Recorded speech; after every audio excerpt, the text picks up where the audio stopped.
the success of your practice, and it is all about presentation.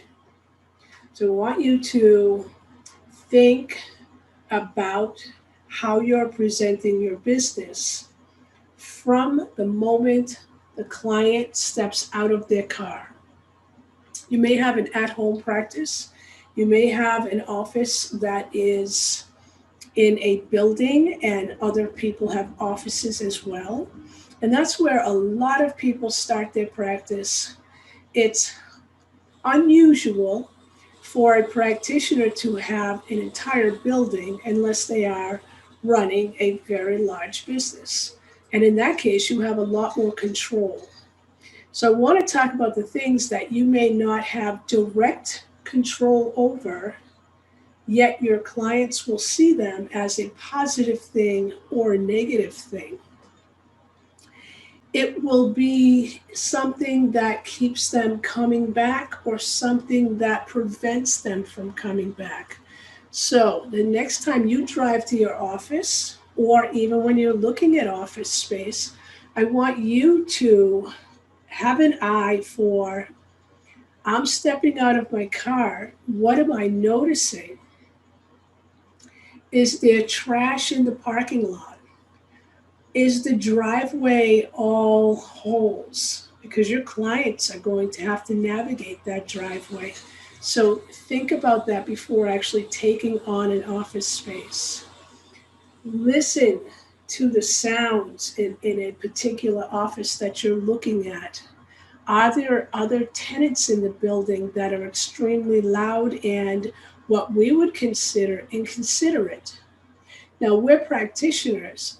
Whatever business they're running is entirely different, and they don't have consideration for a bodywork practice. They just don't. Why would they? Their mind is on something else, so we can't get mad at them. We just have to keep that in mind. All right, so now you step out of your car. Is it clean? You walk to the door. Does the door open easily? Is it secure? Will the door be locked during the day? Will the door be locked at night? Do you have access to the outside door to make sure you can actually access the building in off hours? A lot of things to consider.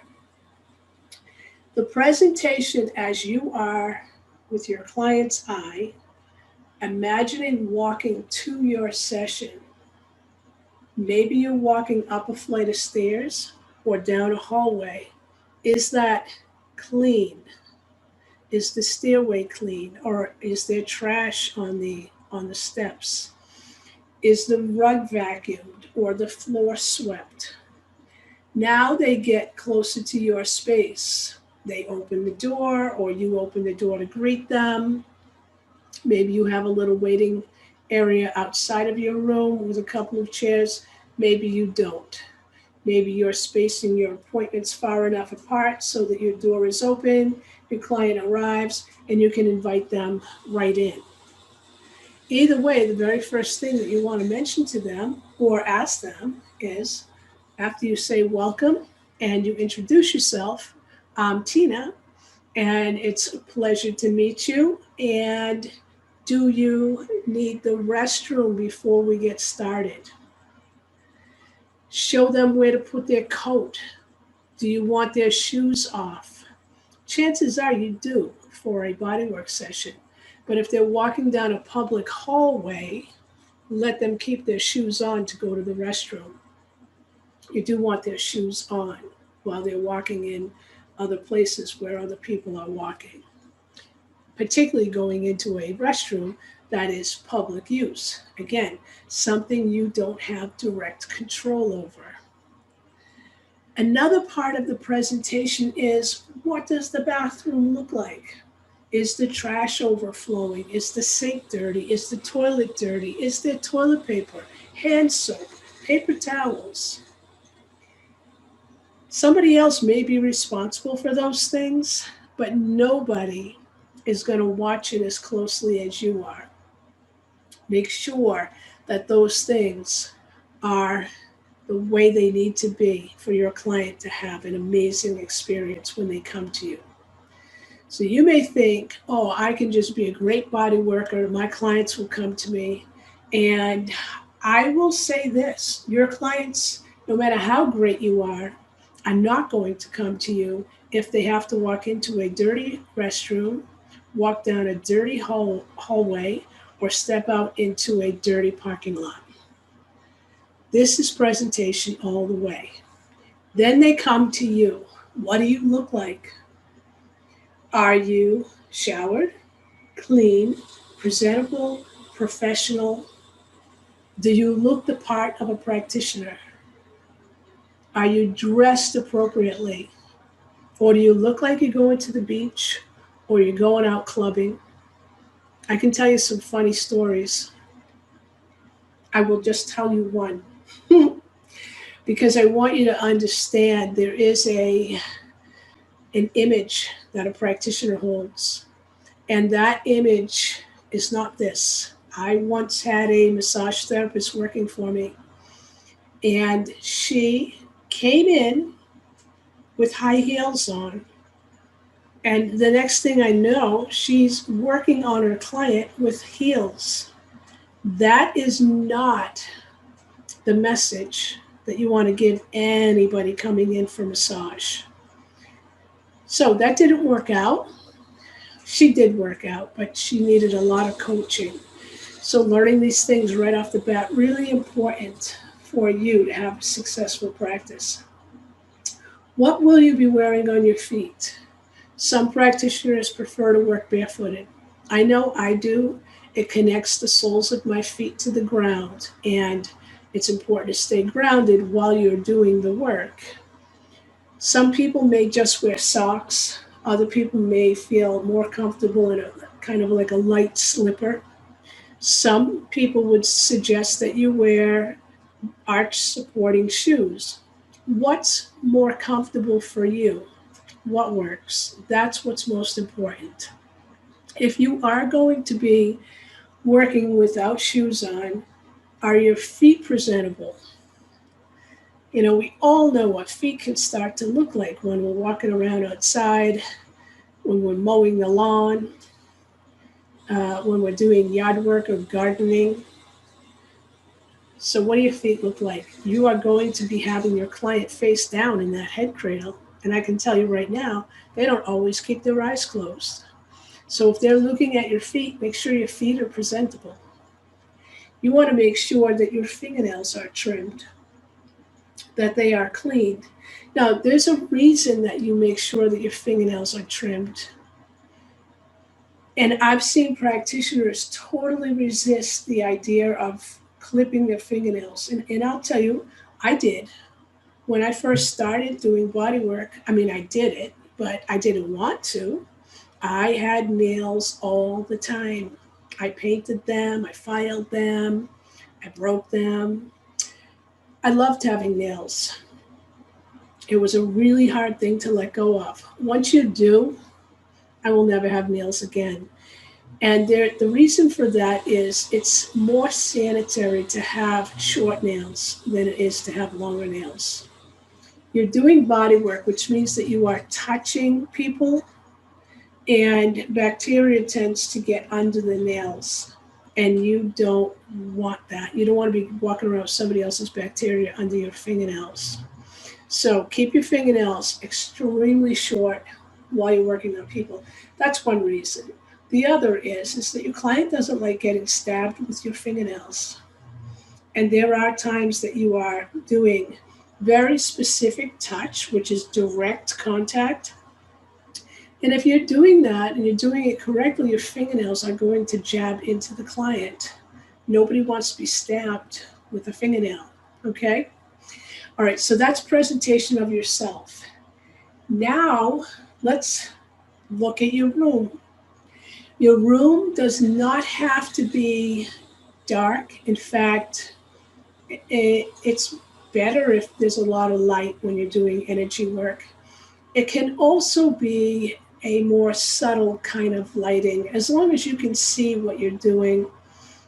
But I highly recommend you work in a space that has more light than darkness, particularly when you're doing energy work.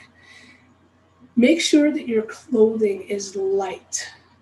As we're talking about energy work, when you are making a specific contact to the client and they are releasing energy, that energy is going out into the room. You want to make sure that that energy isn't sticking on you, that you're taking it home with you. That can actually be very uncomfortable.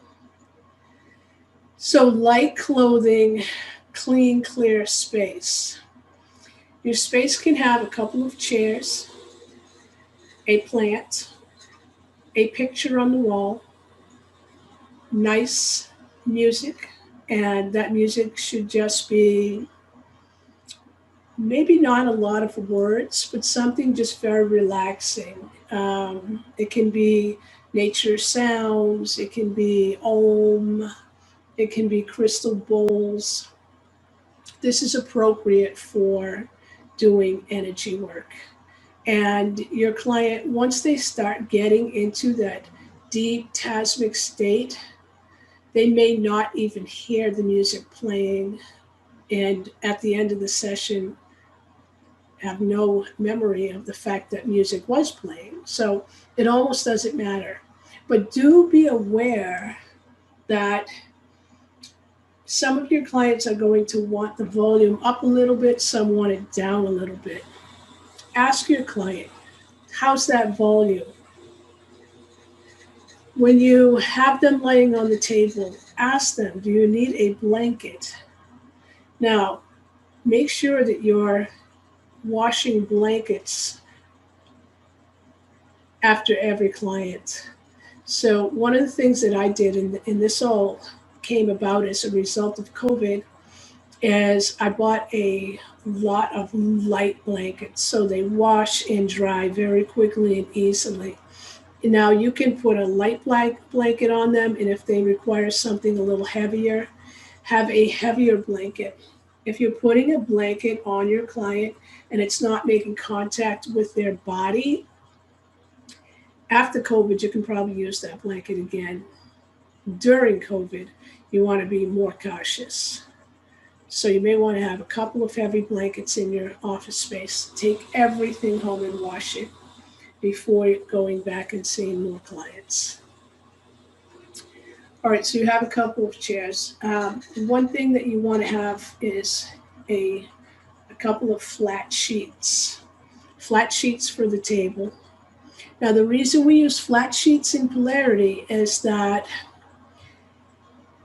there is work that you will be learning where you're actually going to be sliding your hand underneath the sheet. And if you have a fitted sheet, you're having to peel the corners off from the fitted sheet to get your hand under, and then you're trying to get it back on. That can be kind of clumsy. So it's a lot easier to have a flat sheet where you're just sliding your hand under and sliding your hand back out. Okay? It makes it simple. Have something on your table, maybe you can have an electric heating pad if you would like. You may want to have a pad that is on your table under the sheet, and that keeps your sheet from slipping. If you're putting your sheet right on the table, whenever your client moves, that sheet's all over the place. Okay, so these things you learn as you go, but practice with that. Have somebody on your table and see what kind of challenges you're coming up against. Know how to use your headrest before you start seeing clients. Putting it in, tilting it. Now, what I do is if somebody is large breasted, I'm going to bring that headrest up a little bit higher. If they're relatively flat chested, I just make sure that headrest is level with the table. You can adjust it whatever way you feel like is going to work for your client. When they turn over, you're going to ask them, is that comfortable? Okay, so a little bit about presentation. Make sure you have nice, clean headrest covers, or you can use pillowcases And we'll talk about that again as well. Whatever it is, make sure that it smells nice. Did you ever leave laundry in the washing machine too long and then dry it and it has that horrible smell? Make sure it doesn't smell like that. Is somebody a smoker where you live and you're washing your linens there and there's smoke in your linens? The way to avoid that, wash, dry directly in a bag and seal it. And then you can take those back to your office without having that smoke scented sheet. Okay, very important. If you happen to be a smoker yourself, it's best to quit, of course. If you're struggling with that at the time, then what you can do is take a little essential oil, put it in a little spray bottle with a little bit of water. Lemon neutralizes odor. You can also use that as a mouthwash. You can spray your hands. The problem with smoke is that it starts to seep out of the pores. So a smoker can usually be recognized if they are a heavier smoker, no matter how much they clean up. You don't want to put heavy perfume on your body, as you also don't want your client coming in with heavy perfume. That will linger in your space. Your next client is not going to feel good about that when they walk in. Okay, so no perfume, just put that in your appointment somewhere on your website where you let people know, please do not wear heavy perfumes or any kind of heavy odor. Even essential oils can be too much for some people. Okay, so that is presentation. Make sure that your space is inviting. All of these little things will make or break the session for that person. Now, everything that I mentioned, if you set up a space that feels clean, inviting, nice, you're professional, your client is already having a great experience and they haven't even gotten on the table yet to receive the work. All right, that's presentation.